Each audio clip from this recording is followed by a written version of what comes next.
Muy buenas, mis queridos estudiantes de la Universidad de Santander, UDES, sede Valledupar. Les doy la más cordial bienvenida a este su canal YouTube, Darío Arregocés, donde continuaremos con las clases virtuales de la asignatura Obligaciones. Habíamos visto en la clase virtual pasada el tema de la cláusula penal. Vimos la definición de lo que es cumplimiento. Decíamos que cumplimiento es un término que muchos definen de manera absoluta, es decir, el cumplimiento se da o no se da, pero descartan la posibilidad de que pueda existir un cumplimiento anticipado o un cumplimiento imperfecto o un cumplimiento extemporáneo.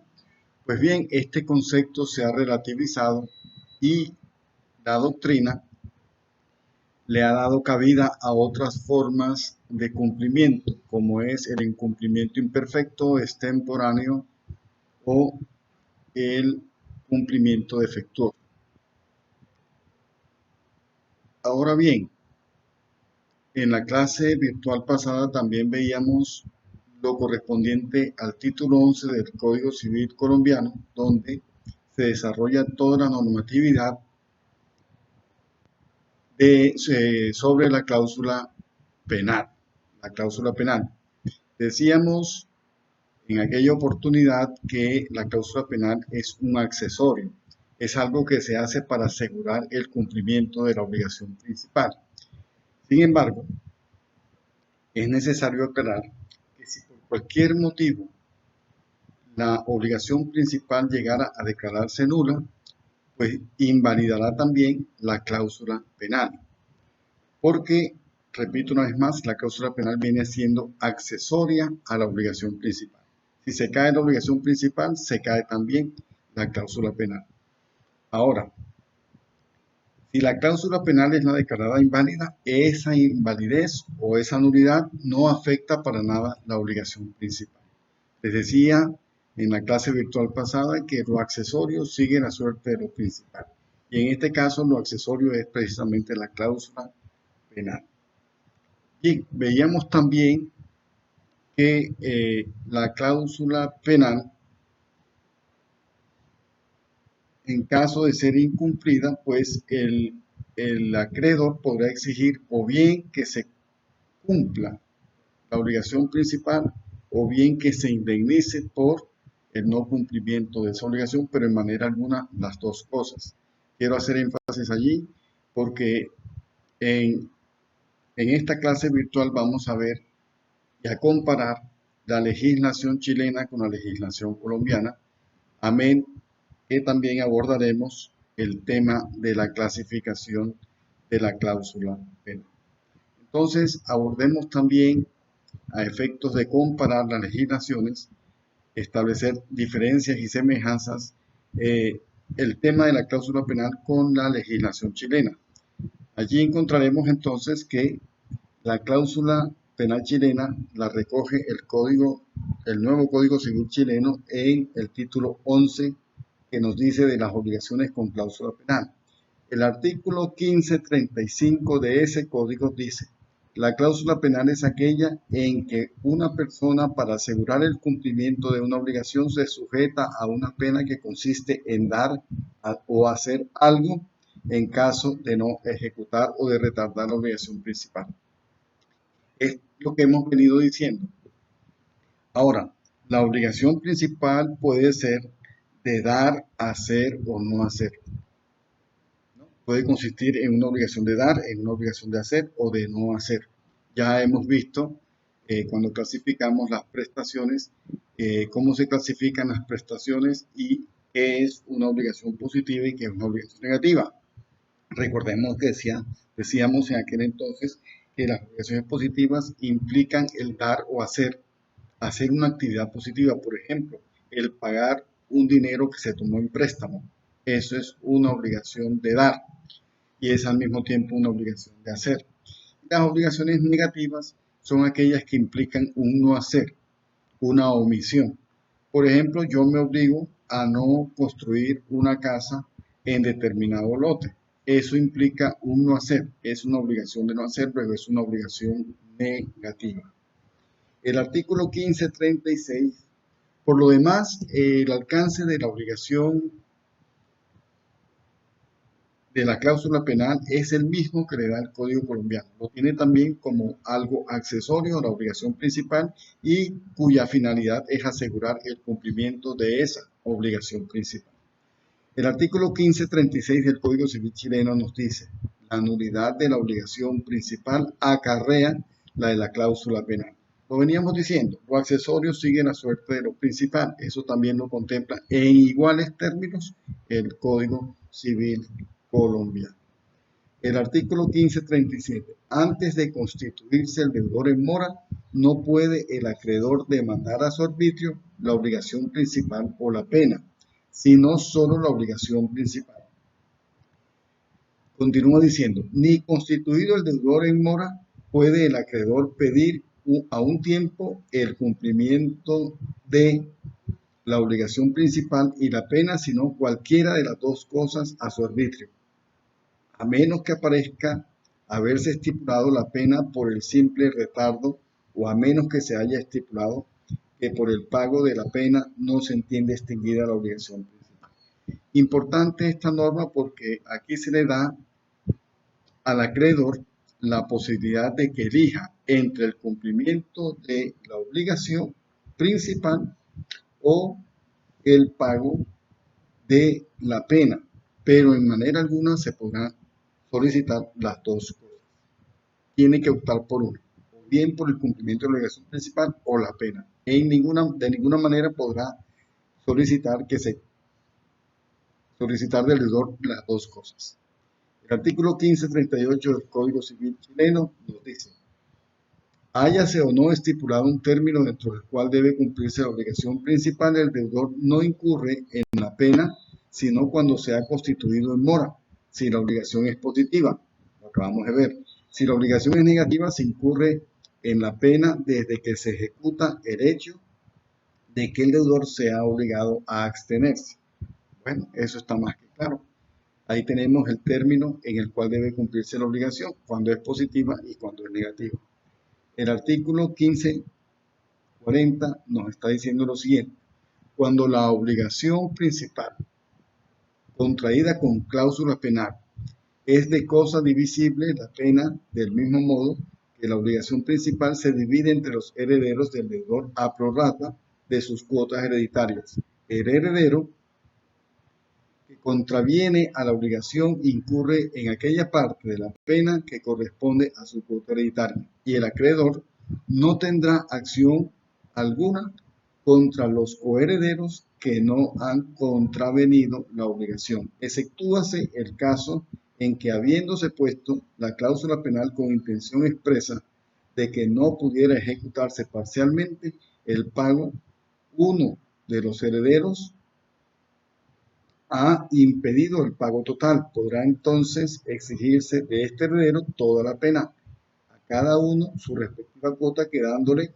a salvo el recurso contra el heredero infractor. Lo mismo se observará cuando la obligación contraída con cláusula penal es cosa indivisible. Bueno, ya habíamos visto lo que son obligaciones divisibles, son aquellas que se pueden dividir física o intelectualmente. Veíamos que estas mismas obligaciones divisibles traen ejemplos tales como: si yo compro un caballo entre dos personas, lo compro con Luis, pues el caballo nos pertenecerá tanto a mí como a Luis en un 50%, y si queremos mantenerlo vivo, pues la división será intelectual, únicamente intelectual, si queremos mantener vivo al caballo. Será física, por ejemplo, cuando es dinero. El dinero se puede dividir, luego entonces es físicamente divisible. Aquí nos habla de que hay un heredero infractor que no permite el pago de la cuota, o mejor, el cumplimiento de la obligación principal. Pues ese heredero infractor deberá asumir la totalidad del pago de la deuda. ¿Por qué? Porque hizo que los demás se abstuvieran de pagar. A ese heredero infractor se le podrán seguir contra ese heredero infractor todas las acciones de aquellos que pagaron su cuota parte para que se les restituya esa cuota parte que pagaron, por ser ese heredero infractor el que evitó el cumplimiento de la obligación principal. Esta norma no tiene en absoluto ninguna diferencia con las normas que en su oportunidad estudiamos del Código Civil colombiano. Artículo 1541 del Código Civil chileno. Si a la pena estuviere afecto hipotecariamente un inmueble, podrá perseguirse toda la pena en él, salvo el recurso de indemnización contra quien hubiere lugar. Artículo 1542.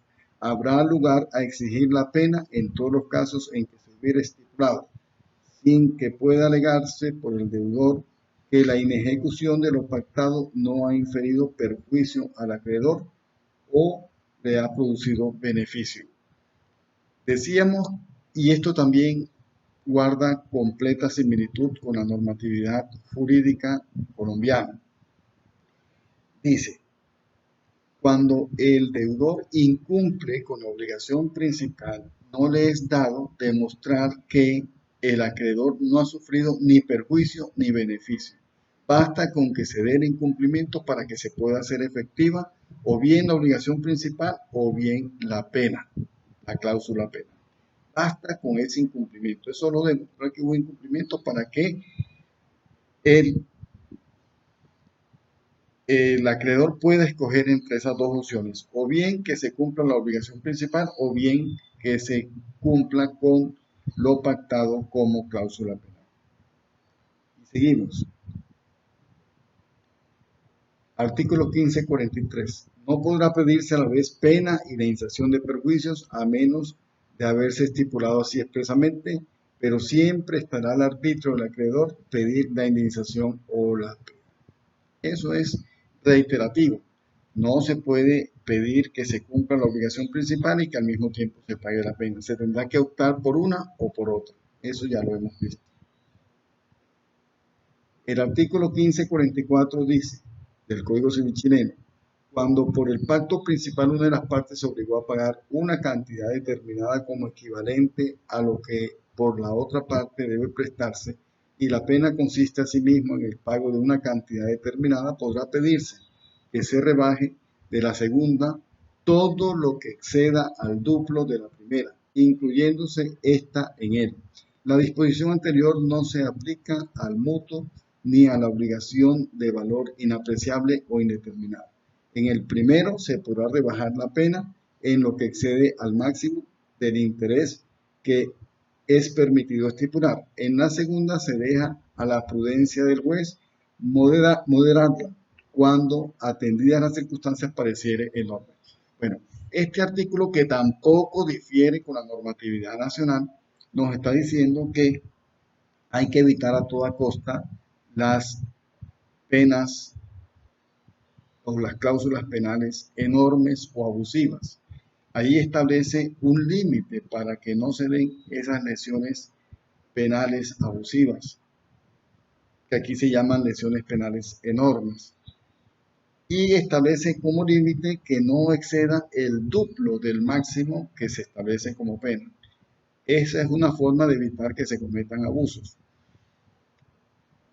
Cada vez que se cometen abusos en la fijación de la pena o de la cláusula penal, puede el juez intervenir para moderarla, morigerarla, para hacerla más llevadera. Y es por eso que es una forma de evitar que se cometan abusos al momento de fijar esas cláusulas penales. Se da mucho en el caso del fútbol. En el fútbol a veces se establecen cláusulas penales que son realmente abusivas. Entonces, en más de un caso, el juez ha tenido que intervenir para moderar esa pena o esa cláusula penal.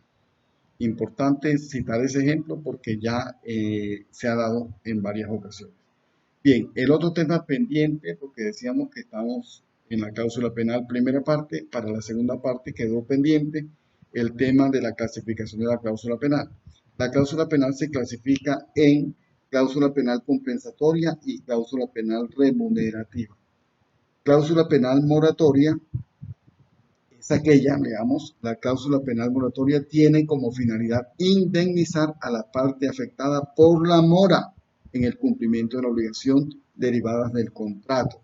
Únicamente la indemnización va a ser por la mora, por la mora. Cuando el contrato se cumple, pero se cumpla extemporáneamente, la parte incumplida deberá indemnizar por la parte incumplida. La parte cumplida deberá ser indemnizada por la parte incumplida. Cuando veíamos que el cumplimiento puede ser parcial, pues la sanción también debe ser parcial, no puede ser total. Y veíamos el ejemplo en la emisión virtual pasada.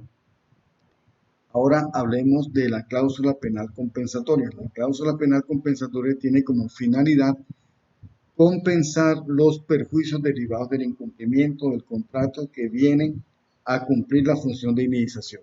La cláusula penal compensatoria no es otra cosa que la indemnización por el no cumplimiento de la obligación principal. Bien, importante tener en cuenta que para el momento de fijar la cláusula penal, no es necesario decir si es compensatoria o si es indemnizatoria o moratoria. No es necesario. Bástese con que se diga que es cláusula penal. Ya en la aplicación se sabrá si lo que se generó fue un perjuicio moratorio o si el incumplimiento fue total que generó perjuicios en general por el no cumplimiento del contrato. De esta forma, pues, damos por visto el tema de la cláusula penal.